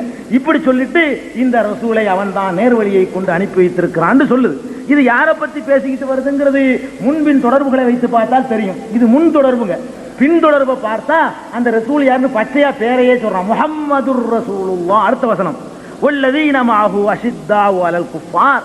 முஹம்மது அல்லாஹ்வுடைய தூதர், அவரோடு இருப்பவர்கள் குஃபார்கள் மீது கொஞ்சம் கடுமையாக நடந்து கொள்ளக்கூடியவர்கள், தங்களுக்கு மத்தியிலே அந்யோன்யமாக இருக்கக்கூடியவர்கள் என்று இந்த வசனத்தை தொடர்ந்து, எந்த வசனத்தை அவர்கள் ஈசாவை குறிக்கிறது என்று சொல்லி காட்டினார்களோ அந்த வசனத்திற்கு அடுத்த வசனம் பச்சையா பேரை சொல்லியே முகமது தான் அந்த ரசூலுல்லா, நான் சொன்ன ரசூலுல்லா என்று குர்ஆன் சொல்லி இருக்கும் பொழுது, குர்ஆன் சொல்லாத ஒன்றையெல்லாம் குர்ஆன் தலையில போட்டு நமக்கு முஸ்லிம்களுக்கு அவர் இயேசுநாதரை பற்றி அறிமுகம் செய்வதை நமக்கு ஜீரணிக்கவே முடியவில்லை. இது அந்த ஹுவல்லதி அரசல ரசூலஹு என்று முந்தி வாசித்த வசனத்திலேயே இறைவன் சொல்கிறான், ஃபமன் அலலமு மிம்மன் இஃப்தரா அலல்லாஹில் கதிப. நம்பறடுங்க இந்த ஃபமன் அலலமு மிம்மன் இஃப்தரா அலல்லாஹில் கதிப. அவர் எடுங்க எந்திரிச்சிருங்க. அல்லாஹ்வின் மீது பொய்யை இட்டுக்கட்டுபவனை விட மகா அநியாயக்காரன் யார் என்று திருக்குர்ஆன் நம்மை பார்த்து கேட்கிறது. அப்ப அல்லாஹ் ஒன்றை சொல்லி இருக்கும் பொழுது அவன் சொல்லாத ஒன்றை குர்ஆன் இப்படித்தான் சொல்லுகிறது என்று சொன்னால், குர்ஆனுடைய பார்வையிலே அப்படி சொல்பவர்களை விட அநியாயக்காரர்கள் யாருமே இல்லை என்று சொல்லப்படுகிறது. அடுத்து ஒரு வசனம் 3வது அத்தியாயம் 31வது வசனத்திலே சொன்னார்கள், குல் இன் குன்தும் துஹிப்பூனல்லாஹ ஃபத்தபிஊனி யுஹிப்புக்குமுல்லாஹ். நான் முதல் வாசித்த வசனம் 6:21. அல்லாஹ்வின் மீது இட்டு கட்டுபவனை விட மகா அநியாயக்காரன் யார் என்ற வசனம் திருக்குர்ஆனுடைய 6வது அத்தியாயத்திலே 21வது வசனத்திலே இடம்பெற்றிருக்கிறது. அடுத்தபடியாக ஒரு 6:144 அதே வசனம் இடம்பெறுகிறது, அல்லாஹ்வின் மீது பொய் சொல்லக்கூடாது என்று. அடுத்து ஒரு வசனத்தை சொன்னார்கள், 3:31வது வசனம். அதிலே சொல்லப்படுகிறது, நீங்கள் அல்லாஹ்வை விரும்புபவர்களாக இருந்தால் என்னை பின்பற்றுங்கள், அப்போதுதான் அல்லாஹ் உங்களை விரும்புவான் என்ற வசனத்தை சொல்லி இயேசுவை பின்பற்ற சொல்வதாக அவர்கள் சொல்லி காட்டினார்கள். அந்த வசனத்தினுடைய ஆரம்பத்திலிருந்து என்ன என்பதை யாரை குறிக்கும் என்றால், குல் நபியே நீங்கள் சொல்லுங்கள். நல்லா கவனிக்கணும். குல் என்றால் என்ன? குல் விட்டாச். குல் நபியே நீங்கள் சொல்லுங்கள். என்ன சொல்லுங்கள்? இன் குன்தும் துஹிப்பூனல்லாஹ, நீங்கள் எல்லாம் அல்லாஹ்வை விரும்புபவர்களாக இருந்தால் ஃபத்தபிஊனி, என்னை பின்பற்றுங்கள் என்று நபியை நீங்கள் போய் சொல்லுங்கள். அப்ப நபியை சொல்றான், என்னையை பின்பற்றுங்கள் என்று நபியை நீ போய் சொல்லுங்கிறான். இயேசுவை பின்பற்றுங்கள், இயேசு இப்படி சொன்னார், அப்படி இருக்கு இந்த வசனம் என்று இயேசுநாதர் சொன்னார்னு குர்ஆன்ல இல்லை. எப்படி இருக்கு? நபியே நீங்க சொல்லுங்க என்று இருக்கே தவிர இயேசுநாதர் இப்படி சொன்னார் என்று சொல்லப்படவே இல்லை. அதனால இந்த வசனத்திற்கும் இந்த அவர்கள் ரசூல் ஈசா அலைஹிஸ்ஸலாத்தோட சம்பந்தப்படுத்தினதுக்கும் எந்த ஒரு தொடர்பும் இல்லை. இதெல்லாம் அவர்கள் ஈசா அலைஹிஸ்ஸலாம் அவர்களை சம்பந்தம் இல்லாத வசனங்களை வாசித்து இதெல்லாம் ஈசா அலைஹிஸ்ஸலாத்தை தான் சொல்லுகிறது என்று சொல்லி அவர்கள் சொன்ன விளக்கம். சரி, அடுத்தபடியாக சில வசனங்களை அவர்கள் ஈசா அலைஹிஸ்ஸலாத்தை பற்றியே சொன்னார்கள். ஆனால் அவர்கள் எதற்காக அதையெல்லாம் சொன்னார்களோ அந்த வாதத்தோடு அந்த வசனத்திற்கு சம்பந்தம் இல்லை. எதற்கு சொன்னார்கள் தெரியுமா? இயேசுவை விசுவாசிக்க வேண்டும், இயேசுடைய சிலுவை பலியை விசுவாசிக்க வேண்டும், இயேசுதான் உலகத்திலே சிறந்தவர், அதை விசுவாசித்தால் தான் அவன் நித்திய ஜீவனை அடைய முடியும், அவர் தான் எல்லா பாவங்களையும் சுமந்துகிட்டார் என்ற கருத்து நிலைநாட்டுறதுக்கு தான் ஈசாவை பற்றி அவங்க சொன்னாங்க. வேற நோக்கத்துக்கு இருக்க முடியாது. அந்த மாதிரியான கருத்துல இங்க என்னமாவது வருதான்னு நீங்க பாருங்க. எப்படி? ஹுனாலிகதா ஜக்கரியா 3:38, 39 வசனத்தை வாசித்தார்கள். அவர்கள் வாசித்த வரிசை பிரகாரம் நான் பிரிக்கவில்லை. அதாவது 3 வகையாக நான் அவர் வாசித்த வசனங்களை பிரித்திருக்கிறேன். எல்லா வசனங்களுக்கும் நான் பதில் சொல்கிறேன். 3 வகையா எப்படி? என்ன வரிசையா வரல நீங்க பார்க்க கூடாது. அவர் வாசித்த வசனங்கள் இயேசுவுக்கு சம்பந்தம் இல்லாத வசனங்கள் என்று பிரித்து ஒரு வகையை சொல்லிவிட்டேன். இயேசுவோடு சம்பந்தம் இருக்கிறது, வாதத்தோடு சம்பந்தம் இல்லை என்று காட்டக்கூடிய வசனங்களையாக நான் இப்போது சொல்ல போகிறேன். அதனால் அவர் வாசித்த வரிசை இங்கே இல்லாமல் இருக்கலாம். அந்த 3:38, 39 சொல்லப்படுகிறது, அந்த இடத்திலேயே ஜக்கரியா தம் இறைவனிடம் பிரார்த்தனை செய்தவராக கூறினார், இறைவனே, உன்னிடமிருந்து எனக்காக ஒரு பரிசுத்தமான சந்ததியை கொடுத்தருள்வாயாக. நிச்சயமாக நீ பிரார்த்தனையை செவிமடுத்தருள்வோனாக இருக்கிறாய். அவர் தம் அறையில் நின்று தொழுது கொண்டிருந்த போது மலக்குகள் அவரை சப்தமாக அழைத்து, அல்லாஹ், நிச்சயமாக அல்லாஹ் யஹ்யா என்னும் பெயருள்ள மகவு குறைத்து நன்மாராயம் கூறுகிறான். அவர் அல்லாஹ்விடமிருந்து ஒரு வார்த்தையை மெய்ப்பிப்பவராகவும் கண்ணியமுடையவராகவும் ஒழுக்கநெறி பேணிய தூயவராகவும் நல்லோர்களில் இருந்து நபியாகவும் இருப்பார் அப்படின்னு சொல்லிட்டு ஈசா அலைஹிஸ்ஸலாத்தை பற்றி சொல்லக்கூடிய ஒரு வசனத்தை சொன்னாங்க. இது ஈசாவை தான் சொல்கிறது. அதாவது இதில் எந்த சந்தேகமும் இல்லை. அதாவது ஜக்கரியாவுக்கு இறைவன் ஒரு வகை அறிவிக்கிறான். எப்படி? உனக்கு ஒரு புள்ள ஒன்று பிறக்கும், யஹ்யான்ற அந்த பிள்ளைக்கு பேரு. அந்த புள்ள இன்னொரு பிள்ளைய அதை உறுதிப்படுத்தும். அந்த பிள்ளை யாரு? அது அல்லாஹ்விடமிருந்து ஒரு வார்த்தையை மெய்ப்பிப்பவராகவும் கண்ணியமுடையவராகவும் ஒழுக்கநெறி பேரியவராகவும் நல்லோர்களில் இருந்த நபியாகவும் இருப்பார் அப்படின்னு சொல்லப்படுது. இதுல யார் மறுத்தது? ஈசா அலைஹிஸ்ஸலாம் ஒழுக்கம் பேணலன்னு நாங்கள் சொன்னோமா? அப்படி சொல்லக்கூடிய மக்கள்கிட்ட வந்துதான் ஈசாவை ஒழுக்க சீலராக இந்த வசனம் சொல்கிறது என்று சொல்ல வேண்டும். ஈசா அலைஹிஸ்ஸலாத்தை பைபிளாவது வேறு விதமாக அறிமுகப்படுத்தியது நான் முன்னர் சொன்னேன். திருமறை குர்ஆனை பொறுத்தவரை அவருக்கு உரிய மரியாதையை தருவது குர்ஆன் தான். அவ்வளவு மரியாதை கொடுக்கிறது. எந்த அளவுக்கு மரியாதைன்னு சொன்னா, இயேசு தந்தை இல்லாம பிறந்திருக்கிறாருங்க. உதாரணத்துக்காக நான் சொல்ல வர்றேன். தந்தை இல்லாமல் இயேசு பிறந்திருக்கிறாரு. தந்தை இல்லாம பிறந்த அந்த சமுதாயம் என்ன பண்ணும்? நம்புமா? உலகத்தில் உள்ள எந்த சமுதாயமாவது தந்தை இல்லாமல் பிறந்தா நம்புமா? விபச்சார புத்திரன் சொன்னது சொல்லி அதனாலே அவரை கல்லாலாம் எறிகிறதுக்கு திட்டம் போட்டாங்க. இந்த மாதிரி ஒரு களங்கம் அவர் மீது சுமத்தப்பட்டுச்சு. இந்த களங்கத்தை எப்படி துடைக்கப்பட்டுச்சுங்கிற விவரம் பைபிளில் கூட காண முடியல. குர்ஆனுக்கு துடைக்குது. இந்த இப்படி ஒரு கேள்வி வந்துருமேங்கிறதுக்காக வேண்டி இயேசுடைய அந்த பரிசுத்த தன்மையை குர்ஆன் அளவுக்கு பைபிள் சொல்லல. பிறந்தார் தந்தை இல்லாம என்றுதான் சொல்லப்படுதே தவிர குர்ஆன் அதற்கு விடையையும் சொல்லுது. எப்படி சொல்லுது? இந்த குழந்தை பிறந்தவனை கேட்கிறாங்க, யாமரியமும் லக்கஜ்ஜி செய்யன் பரியா, மேரியே நீ ஒரு தப்பான ஒரு வேலையை செய்து விட்டாயே, புருஷன் இல்லாம பிள்ளை பத்தாச்சு. அது கேட்கிறான் மரியமே, மேரியே நீ ஒரு தப்பான காரியத்தை நீ செய்து விட்டாயே. அப்ப அந்த பெண்ணை என்ன செஞ்சாங்க? பாஷாரத்திலே இந்த பாரு, அந்த பிள்ளைகிட்ட பேசு, இந்த பிள்ளைகிட்ட பேசு. அவன் கேட்கிறான், காலு கைவனு கல்லிமு மண்கான பில் மகதி சபியா, இந்த தொட்டில் பிள்ளைகிட்ட போய் நாங்க எப்படியா பேசுறது? அப்ப அந்த குழந்தை சொல்லுது, கால இன்னி அப்துல்லா, நான் அல்லாஹ்வுடைய அடிமை. களங்கத்தை துடைக்கிறான் பாருங்க. விபச்சார புத்திரன் சொன்னாண்டு தாங்க இருக்கே தவிர விபச்சார புத்திரர் இல்லைங்கிறதுக்கு என்ன ரெக்கார்டு இருக்கு? ஒண்ணுமில்லை, சும்மா சொல்லிட்டு இருக்க வேண்டியதான். இறைவன் சொல்கிறான், திருக்குர்ஆன் சொல்கிறது, அப்படி ஒரு களங்கம் கூட அவருக்கு வரக்கூடாது என்பதற்காக இயேசுடைய வாயாலேயே சின்ன பிள்ளையில ஒரு அஞ்சு நடந்தாது இதாயிருமா இல்லையா அவர் சொல்றார். அந்த வசனம் எங்க இருக்கு? அதையும் நான் படிக்கிறேன்.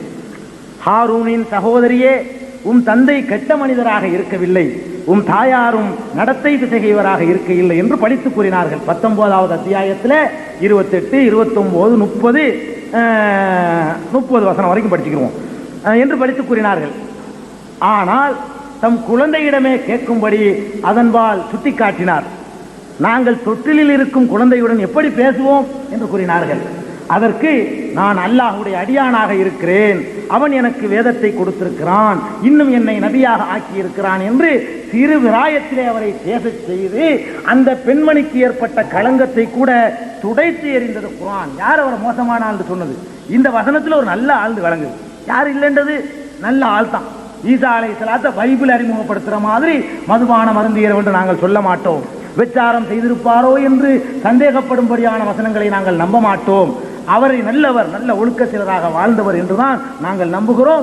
இதுல சிலுவை பலியோ ரத்தத்துக்கு பலி கொடுத்தது என்பதோ அதெல்லாம் ஒண்ணும் கிடையாது. இறைவனால் உண்டானவர் என்று நம்புகிறோம். உண்டானா என்ன? இறைவனுடைய குன் என்ற வார்த்தையினால் உண்டானால் என்ன? அதனால பாவத்தை சுமக்கணுங்கிறது வந்துருமா? வராது. அதை நாங்க நம்புறோம். இறைவனுடைய உத்தரவு பிரகாரம் அதிசயமான முறையில அவர் பிறந்திருக்கிறாரு.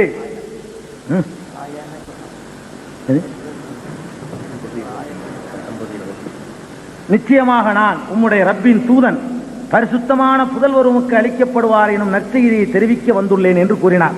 அதற்கு அவர், மரியம், எந்த ஆடவனும் என்னை தொடாமலும் நான் நடத்தை பிசகவியலாக இல்லாதிருக்கும் நிலையில் எனக்கு எவ்வாறு புதல்கள் உண்டாக முடியும் என்று கூறினார் என்றெல்லாம் சொல்லப்படுது. இதெல்லாம் பிரச்சனை.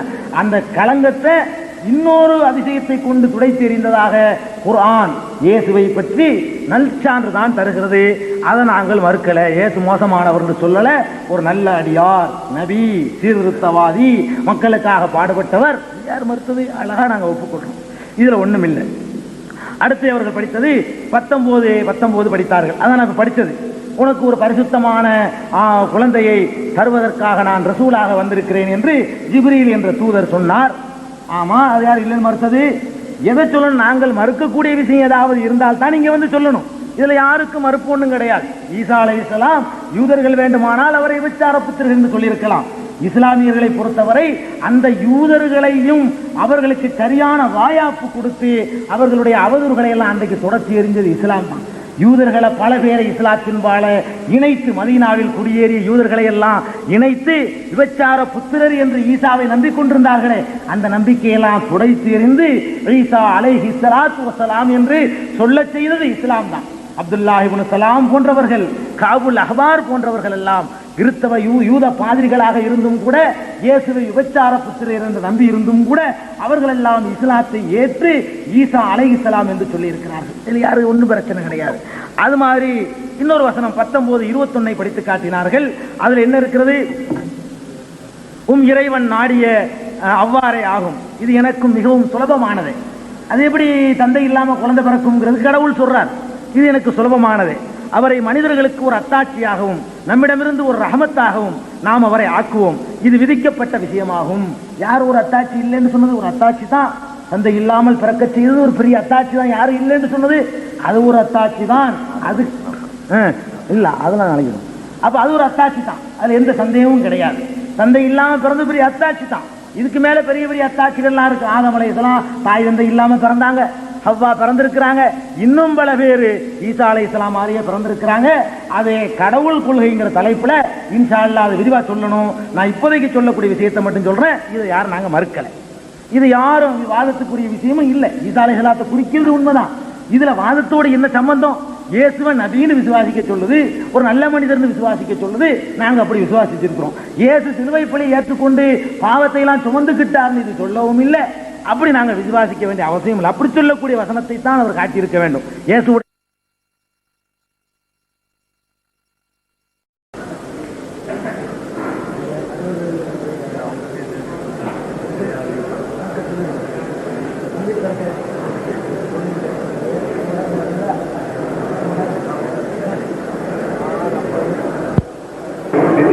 ஜீவனை காட்டுகின்ற பாதையில் இறுதிக்கட்டமாக ஐயா ஜெயந்துல் அவர்கள் உரை நிகழ்த்தியிருக்கின்றார்கள். தற்போது சரியாக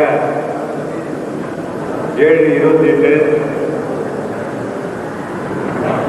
ஐயா ஜெயந்துல் அவர்களை உரை நிகழ்த்துமாறு அழைக்கின்றனர். அஸ்ஸலாமு அலைக்கும் வரஹ்மத்துல்லாஹி.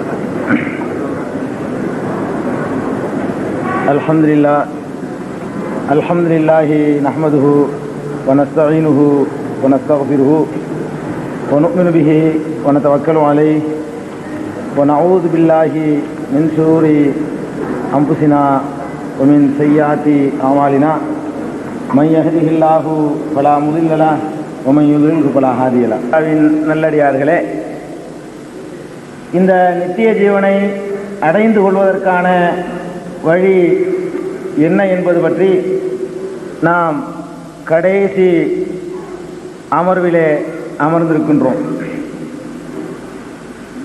இந்த நேரத்தில் என்னுடைய விவாதத்தை துவக்குவதற்கு முன்னால் முக்கியமான ஒரு விஷயத்தை நான் உங்களுக்கு குறிப்பிட ஆசைப்படுகிறேன்.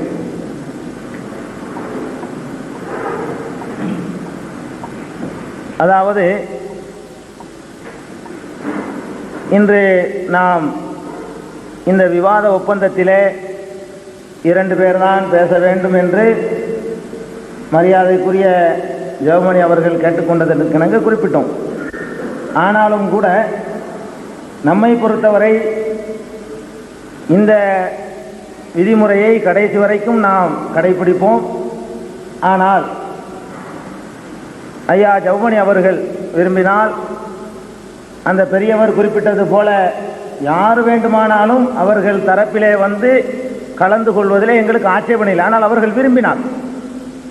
யார் சொல்லுகிறார்கள் என்பதை விட நாங்கள் விரும்புவதும் கூட எங்களுடைய கருத்துக்களுக்கு சரியான முறையில் பதில் சொல்லக்கூடியவர்கள் இல்லை என்று அவர்கள் கருதினால் யாரை வேண்டுமானாலும் வந்து கலந்துவிட்டு சென்றுவிட்ட அந்த பெரியவர் உள்பட யாரை வேண்டுமானாலும் வந்து அழைத்துக் கொள்வதில் நமக்கு எந்த ஆட்சேபனையும் கிடையாது.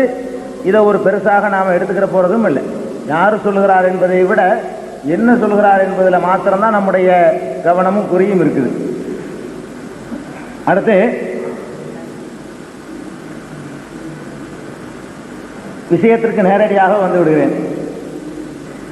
மரியாதைக்குரிய ஜெவமணி அவர்கள் தன்னுடைய காலை உரையிலே சில திருக்குரானுடைய வசனங்களை குறிப்பிட்டார்கள். நான் ஆரம்பமாக சுட்டிக்காட்டியது போல அவர்கள் குறிப்பிட்ட திருக்குரானுடைய வசனங்கள்